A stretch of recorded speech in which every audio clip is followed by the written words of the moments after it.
Welcome to the deep dive. Today we're venturing into Annehebert's Kamouraska. Our sources give us a glimpse into the core of this, well, intense novel and its gripping psychological landscape. Yeah. Think of this as your express route to understanding why this book, continues to fascinate and, frankly, disturb. Exactly.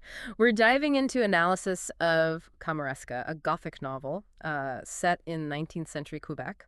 It centers on Élisabeth Donnier. Right. She's haunted by her first husband's murder. So our goal is really to unpack the central themes in her, intricate inner life. Okay, so the way this story is told is immediately striking, isn't it? It's fragmented, almost like piecing together a dream, constantly shifting between Elizabeth's past and present.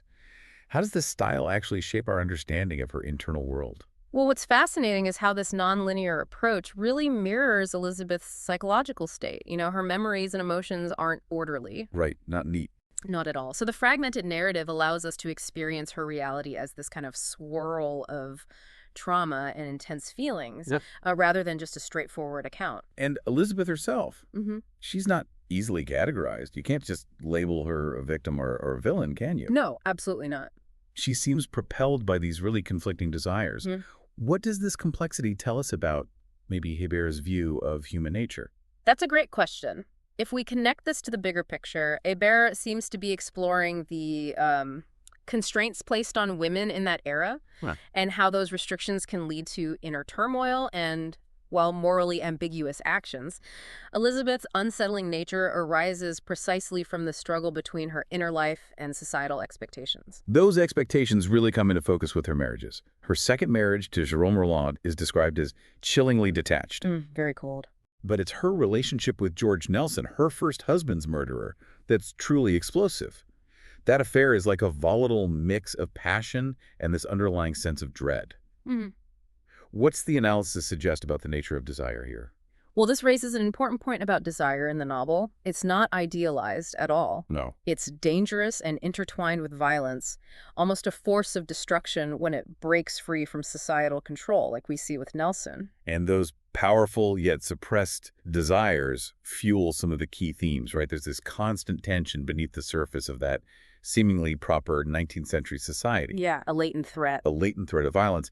And the way Elizabeth's memories haunt her present is so central to the story. Yes, the persistent power of memory isn't just about recalling events, is it? It's about how those memories are filtered through Elizabeth's guilt and longing, actively shaping her current reality and actions. Her internal world becomes the true stage for the drama. You can almost feel a sense of being trapped, can't you? The setting of Kamouraska, this remote and isolated region, it seems to echo Elizabeth's own confined mental state, as if the landscape itself is mirroring her inner turmoil. That palpable atmosphere really underscores Hébert's skill.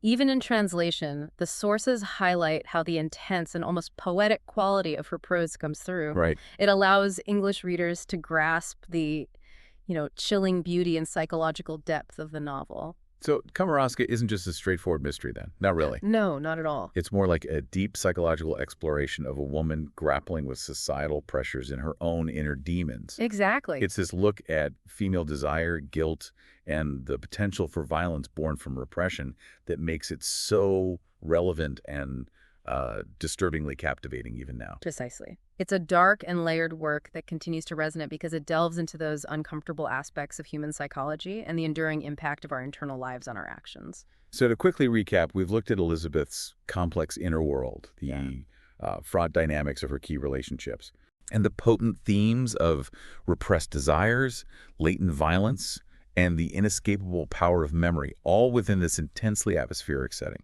And that leads us to a final thought for you, the listener.